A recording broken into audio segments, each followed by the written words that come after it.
Alors Benjamin, Oui. quelle personne a sauvé ta vie? Moi, c'est un ami qui s'appelle Romain. Il m'a sauvé la vie parce que, il y a un an, il y a à peu près un an, j'ai fait une tentative de suicide et je voulais pas appeler les secours et c'est lui qui les a appelés pour moi et du coup, grâce à lui, je suis encore là. Sinon, j'étais plus là. C'est arrivé quand? C'est arrivé il y a un an, juin de l'année dernière.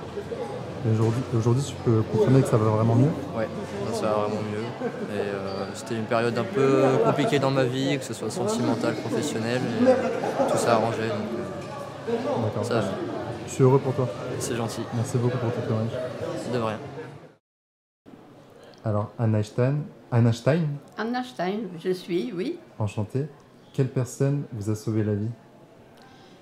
Alors, c'était dans mon enfance, en 1944, les Allemands ont occupé la Hongrie.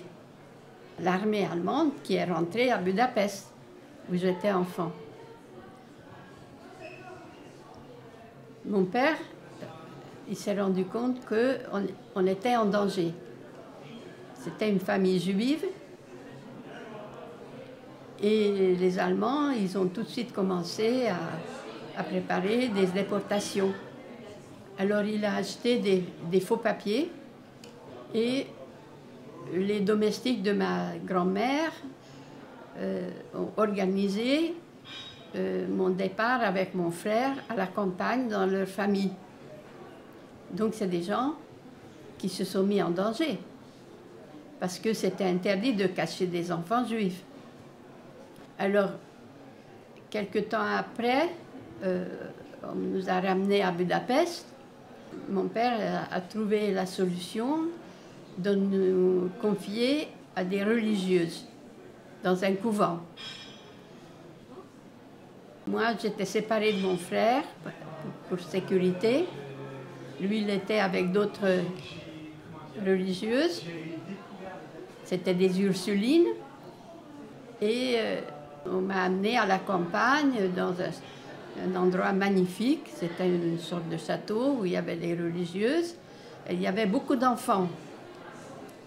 Est-ce que c'était des enfants cachés aussi? Probablement. Mais aucun enfant n'a parlé. On n'a jamais posé de questions. Après un certain temps, entre-temps, mes parents étaient arrêtés. Heureusement, pas déportés. Finalement, il y a eu un changement de gouvernement, ils sont sortis de prison. Alors ils nous ont fait ramener à Budapest de nouveau. À ce moment-là, on a vécu dans un sous-sol chez un concierge que connaissaient mes parents. Donc eux aussi, ils nous ont cachés. Parce que partout, il y a eu des assassinats. Hein. C'était un moment terrible. Et finalement, on a trouvé un couple âgé qui ont accepté de m'accueillir. C'était au centre de Budapest. Donc c'est eux aussi qui m'ont sauvé la vie. Et c'était à l'époque la plus terrible bataille en Hongrie. C'était à Budapest, l'armée soviétique qui voulait libérer la Hongrie de l'occupation allemande. Et la bataille était tout près de la maison où j'étais. Il y avait des détonations, beaucoup de gens qui étaient morts, des bombardements, enfin c'était épouvantable. Mais moi j'ai échappé. Et après on était libérés et puis mon père est venu me chercher et on a retrouvé ma mère, ma grand-mère. Mais malheureusement, les grands-parents paternels étaient assassinés. Voilà. Je vois. C'est incroyable, votre témoignage est rempli de choses qu'on ne peut même pas imaginer. Mais oui, parce qu'on était enfants. Moi j'avais 8 ans, mon frère avait 6 ans, lui il était encore plus petit, un peu bébête encore, et il ne comprenait pas qu'est-ce qui se passait. Mais moi je savais déjà. J'ai très vite compris. Avec votre art, vous en sortez dans la vie, vous menez une vie. J'ai toujours fait ça. Je vis de ça. Vous êtes heureuse de cette vie? Ah ben oui, je suis très heureuse de vivre de ça, bien sûr. Je fais beaucoup d'expositions. Et puis dans mon atelier, il y a des gens qui viennent acheter de temps en temps. Avec votre nom, on peut vous retrouver sur Internet? Sur Internet, oui, sur Facebook, sur Instagram. Et j'ai aussi un site www.annastein.fr. Je vous remercie. Je vous en prie. Oui, rencontrez pas tous les jours des histoires pareilles. Ça non. Merci beaucoup. Waouh, merci infiniment Anna. C'est un témoignage incroyable qu'elle a partagé. J'aimerais aussi du coup vous dire de ne pas hésiter à regarder son travail. Elle continue à faire des expositions et c'est véritablement incroyable ce qu'elle fait. Et on continue les témoignages tout simplement. Alors Maëva, quelle personne t'a sauvé la vie? Alors c'est mon meilleur ami, Aurélien, une fois quand je m'étouffais. Et puis plein d'autres fois où il m'a beaucoup écouté, jamais jugé, remonté le moral avec mes problèmes d'anxiété, de dépression. Donc mon meilleur ami. Et puis tout simplement les psychologues, psychiatres.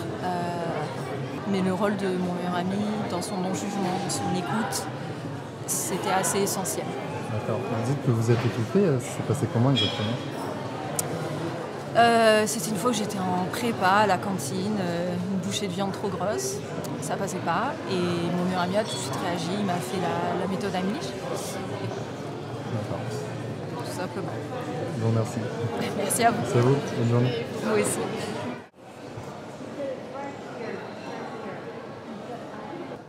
Salut Malik. Salut. Quelle personne t'a sauvé la vie? Écoute, j'irais peut-être pas sauver la vie, mais une personne qui m'a aidé à trouver un objectif, qui m'a aidé à guérir de la dépression. La dépression, c'est vraiment pas marrant, c'est vraiment quelque chose d'horrible, quelque chose qui te brise au quotidien à petit feu. C'est une maladie tout simplement. Moi, j'en ai malheureusement fait une suite à beaucoup de choses, suite à beaucoup d'accumulements qui m'ont vraiment rendu triste, et à cause de ça, j'ai perdu mon taf, etc. Enfin, vraiment, j'étais pas du tout bien. Et ça a duré 2 ans, cette dépression. Et il y a une personne qui a cru en moi dans un domaine qui me paraissait inatteignable en fait pour quelqu'un comme moi, qui est le cinéma. Donc un jour, je marchais dans la rue, il y a une personne qui m'a repéré pour le cinéma. Je croyais que je devais être en train de faire la gueule, etc. Juste à ta tête? Comment? Juste à entendre. Ouais, je crois. Enfin, je sais pas, peut-être ma vibe aussi, parce que j'avais des sourcils froncés, j'avais vraiment, je devais faire peur peut-être ce jour-là. Et il m'a proposé en fait de signer dans son agence de cinéma. Donc ça c'était le commencement. Cette personne, on est toujours en contact, etc. C'est une personne à qui on parle beaucoup. Et c'est une personne qui m'a beaucoup aidé, donc à passer mes premiers castings, à obtenir mes premiers rôles, etc. Même si c'est pas des rôles de fou furieux et que personne me connaît, c'est quand même un truc qui me fait battre mon cœur au quotidien. À côté de ça, j'ai rencontré le stand-up il y a maintenant de ça 1 an, qui me fait vraiment kiffer cette approche avec le public, le fait de faire rigoler des gens. Je trouve ça exceptionnel. Là, on est même devant un comedy club, en fait, ça s'appelle le Golden Comedy Spot, d'ailleurs, n'hésitez pas à venir. Et c'est un truc vraiment qui me motive au quotidien. Donc, le stand-up aussi, je peux dire que c'est quelque chose qui m'a sauvé la vie, parce que ça me donne vraiment l'impression d'avancer chaque jour. Il n'y a pas un jour où je fais rien. Même les week-ends, je les prends plus, alors que pourtant je travaille à côté. Je prends même plus mes week-ends parce que j'ai envie de jouer. Et c'est ce qui me fait rêver, c'est ce qui me fait kiffer. En fait, pour moi, c'est je trouve l'humour le plus pur possible, en fait, le stand-up. C'est vraiment l'humour le plus pur possible. Et j'aimerais bien continuer dans cette voie-là. Alors, ça fait 1 an que je me suis lancé. C'est un chemin très très long pour en vivre, pour essayer d'être partout dans le circuit des comédie clubs parisiens. Mais je crois en moi. Je pense que ça va arriver. J'en suis même sûr. Après combien de temps ça prendra, j'en sais rien. Je suis pas pressé, je me compare pas aux autres. Et voilà, ça aussi, ça m'a sauvé la vie. Parce que pour moi, la dépression, c'est aussi dû au fait d'avoir l'impression de rien foutre de sa vie, finalement, de ne pas avancer. Pour moi, ça en fait partie. Ça, c'était 50% de ma dépression, peut-être. Parce qu'en fait, j'avais des rêves. À la base, j'étais dans le sport. J'ai compris que ça pouvait pas être possible à un moment. Et il fallait que je trouve autre chose. J'ai trouvé un job alimentaire, etc. Mais c'était pas ce qui me faisait rêver. Voilà. Merci beaucoup, en tout cas. Merci beaucoup. Merci à toi. Alors, je suis avec Fares du coup. Fares, enchanté. Fares, enchanté, c'est Alors, ça, c'est moi. Dis-moi, quelle personne t'a sauvé la vie? Quelle personne m'a sauvé la vie? Alors, c'est un gars, il s'appelle Jean-Christophe. Une fois, on était sur une sortie de canyoning, non, rafting plutôt, sur des bateaux. Le gars, on était sur un bateau, sauf que Jean-Christophe, il est un peu plus costaud que moi. Tu vois, c'est un gars un peu costaud, mais moi, du coup, beaucoup plus mince que lui. J'avais quoi, 13-14 ans, on était sur cette sortie en rafting. Le gars, on passe les pierres, du coup, il y a plein de pierres comme ça, on fait un enchaînement avec le bateau. Le bateau se met à sauter, je vois Jean-Christophe derrière, il est pas bien, il me demande si ça va toujours. Je suis en mode, ça va Jean-Christophe? Hop, il me dit, ouais, ça va, mais pas de ouf, tu vois. Du coup, à un moment donné, le bateau, il commence à tomber. Et là, il chute sur le côté. Et moi, je me retourne, du coup, avec le bateau. Tout qui se retourne. Donc, grosse galère.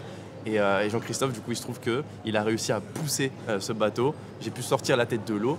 Et ça a fait que j'ai pu respirer grâce à Jean-Christophe. Voilà comment il m'a sauvé la vie, quoi. Ok, super. C'était en vacances quelque part? Non, même. Ouais, c'était en vacances. Mais c'était, je sais plus où exactement pour le lieu. Mais ouais, c'était en vacances.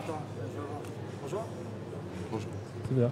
Du coup, je te remercie. Merci à toi, Doji. Vous pouvez me retrouver sur les réseaux, Fares Offset, voilà. Et je vous dis à très vite. Merci beaucoup. Et abonnez-vous à Doji. Voilà. Doji, voilà. Merci les amis, des bisous.